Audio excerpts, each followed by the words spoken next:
يا أيها الناس اعبدوا ربكم الذي خلقكم والذين من قبلكم لعلكم تتقون الذي جعل لكم الأرض فراشا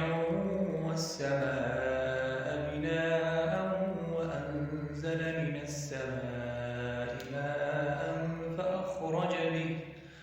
فأخرج به من الثمرات رزقا لكم فلا تجعلوا لله أندادا وأنتم تعلمون وإن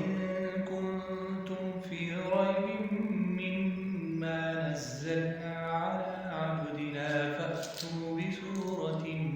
من مثله وادعوا شهداءكم من دون الله إن كنتم صادقين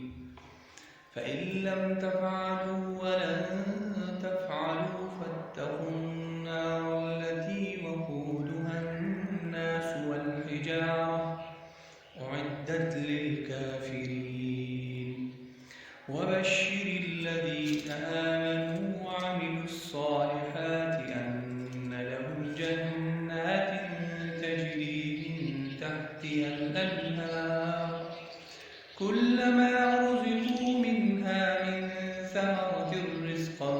قالوا هذا الذي رزقنا من قبل وأتوا به متشابها